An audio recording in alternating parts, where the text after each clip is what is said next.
Olá, tudo bem com você? O programa Justiça e Trabalho está começando com as principais notícias da semana do Judiciário Trabalhista Potiguar.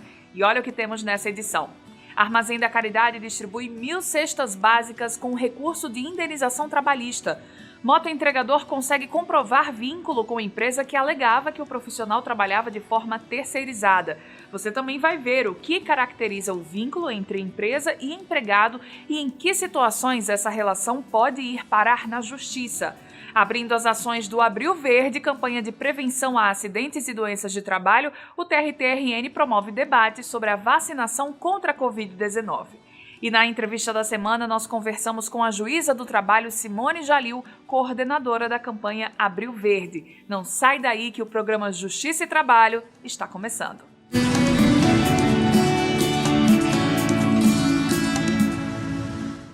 Na última semana, em plena Páscoa, período de renovação para os cristãos, o Armazém da Caridade, instituição filantrópica de Natal, doou 1.000 cestas básicas para famílias carentes da capital potiguar.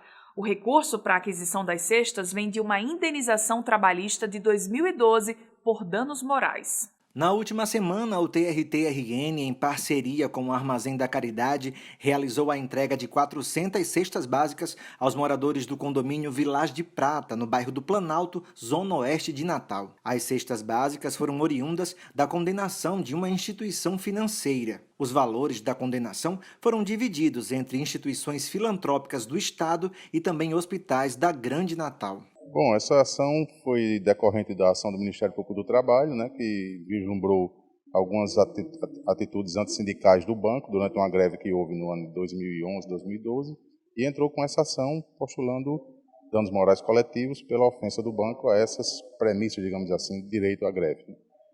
A Justiça entendeu que realmente o banco errou e tem uma conduta antijurídica nesse caso e condenou o banco a pagar uma indenização por danos morais coletivos. O trabalho de organização e entrega das cestas começou cedo. Na sede do Armazém da Caridade, no bairro Nazaré, cada unidade era contabilizada e, em seguida, armazenada cuidadosamente dentro do caminhão. Veja bem, nós sempre procuramos trabalhar com os mais necessitados. Necessitados são muitos, porém nós ainda aprofundamos mais nossa pesquisa para os mais necessitados, justamente aqueles que estão mais atingidos pela crise do Covid, que são recicladores, catadores, que não têm o que catar, tudo fechado. Aqueles ambulantes que ficam em portas de colégio que estão fechados. Aqueles ambulantes de praia que também não estão vendendo nada. Então, onde realmente a fome está fazendo a maior pressão, A presidente do TRT-RN, a desembargadora Perpétua Vanderlei, acompanhou de perto a entrega das cestas básicas. Uma ação que, segundo ela, se faz extremamente necessária diante do período de pandemia. É um momento de muita emoção, de muito significado para o tribunal, percebendo que quantas pessoas necessitadas poderão ser atendidas, famílias até de 5, 10 pessoas, para ter algo em suas mesas nesse período tão difícil. E esse é o momento mais esperado por todos, o de receber a cesta básica. Uma alimentação que chega na hora certa, principalmente para quem tem sofrido tanto ao longo de toda a pandemia. Eu agradeço a Deus por estar recebendo, porque a gente está passando realmente por dificuldades, por não ter como trabalhar, não ter Então, assim, eu agradeço muito e é gratificante. Fico muito feliz em receber. Essas pessoas que moram aqui nesse Vermelho, vive de reciclagem, Todo dia vive na luta, E tá todo mundo aqui bem agradecido e feliz por ver essa doação aqui, Eu fico muito feliz, quando a gente chegou nas portas de cada um pedindo o nome, já foram agradecendo, com a alegria maior do mundo. Então isso a gente fica emocionado e muito feliz. Eu vejo com importância crucial, principalmente em relação à nossa instituição, porque é uma instituição que tem como público-alvo, nossos maiores usuários, digamos assim, são pessoas de baixa renda, Trabalhadores, empregados que buscam a justiça do trabalho para que sejam atendidos alguns direitos básicos que eles possuem na condição de empregados. Sejam empregados, sejam trabalhadores informais, sejam os desalentados, sejam os desempregados. Porque na justiça social o grande foco é a pessoa humana e é a ele que estamos atendendo. Um motoentregador conseguiu comprovar na justiça o vínculo com a empresa em que ele trabalhou durante 6 anos, que alegava que o profissional trabalhava de forma terceirizada. A segunda vara do trabalho de Natal reconheceu o vínculo empregatício de um entregador de pizzas que utilizava a moto dele para o serviço e recebia por entregas. Ao reconhecer o vínculo do autor do processo como motoentregador, o juiz destacou que o serviço não era eventual, pois era realizado pelo menos 4 dias na semana e por vários anos. No processo, o trabalhador alegou que prestou serviço de janeiro de 2013 a novembro de 2018, exercendo a função de motoentregador e recebendo em média R$ 1.400 por mês. A empresa alegou que não existia vínculo de emprego, porque mantinha um contrato de prestação de serviços com um motoqueiro, que trabalhava de maneira autônoma nas entregas. Mas o juiz destacou para a comprovação do vínculo a existência de pessoalidade, já que a entrega era feita pessoalmente, não havendo comprovação de que o entregador se fazia substituir por outro profissional, independentemente de comunicação ou prévia anuência. Além de existir habitualidade por vários anos de serviços ininterruptos, subordinação, já que o entregador tinha orientações, e a onerosidade, pois ele recebia por entrega. Diante do contexto, o juiz entendeu que havia prestação de serviço por parte do autor de forma habitual, pessoal e onerosa. E a gente continua falando sobre este assunto. Veja agora na reportagem de Carol Reis o que caracteriza o vínculo empregatício. Nos últimos anos, aconteceu o fenômeno da pejotização e muitas pessoas que poderiam ser contratadas por empresas passaram a trabalhar para elas, mas como autônomas. Mas o que exatamente faz com que essas relações se configurem como emprego, portanto, protegidas pelas leis trabalhistas? O que caracteriza uma relação trabalhista é uma prestação de serviço mediante algum tipo de remuneração, que não precisa nem necessariamente ser em dinheiro, pode ser até em bens e serviços, que haja aí uma dedicação pessoal e que tenha uma certa continuidade. Que a primeira coisa que a gente tem que pensar é que contrato de trabalho, relação empregatícia, não é um papel escrito, não é uma carteira assinada. Isso é apenas a formalização. Porque também a gente pode ter o contrário, a formalização de um contrato de trabalho que não existe. Para evitar riscos, o ideal é que o empregador observe as modalidades de contratação possíveis e assim evitar infrações à legislação trabalhista. Os entregadores motorizados e os deliveries por aplicativos se mostraram ainda mais essenciais nesse momento de distanciamento social imposto pela pandemia de Covid-19.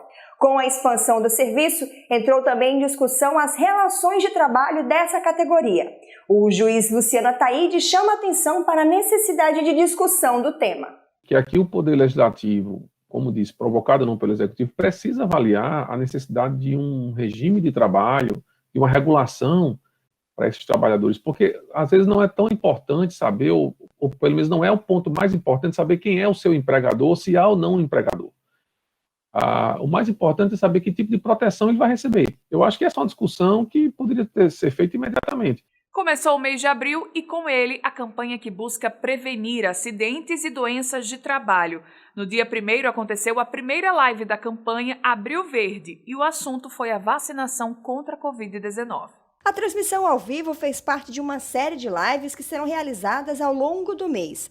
A ação é uma realização da Justiça do Trabalho por meio do programa Trabalho Seguro, em parceria com diversas federações, associações e sindicatos de classe. O mês de abril ele é destinado à lembrança das vítimas de acidente de trabalho. Dia 28 é o dia de conscientização de prevenção às vítimas de acidente de trabalho, em memória às vítimas, né? E nós estamos promovendo essas lives, dialogando com a sociedade sobre temas importantes sobre a prevenção e a segurança do trabalho. À medida que as semanas forem passando, nós estaremos fazendo a divulgação de cada uma das lives. Entre os convidados para a primeira live estiveram a médica e professora da UFRN, Selma Maria Bezerra, que falou sobre a importância da vacinação e também sobre pesquisas realizadas neste âmbito. Logo em seguida, foi a vez do juiz do trabalho, Hamilton Sobrinho, falar a respeito da obrigatoriedade ou não da vacinação para o contrato de trabalho. A vacina é importante para a garantia da saúde de todos os brasileiros. Todos nós devemos ter a consciência cívica da importância da vacina. Todos nós devemos nos vacinar. Mas os empregados podem se recusar a tomar a vacina caso eles tenham um motivo justificado. É o que nós chamamos de uma justificativa médica. Ele pode sofrer de alguma patologia ou estar em uma determinada condição clínica que não seja recomendável tomar a vacina naquela ocasião. Então, ele nada pode sofrer caso se recuse, nessas circunstâncias, a se vacinar. No próximo bloco tem mais Abril Verde. Vamos conversar com a coordenadora da campanha, a juíza do trabalho Simone Jalil. Não sai daí que a gente volta já.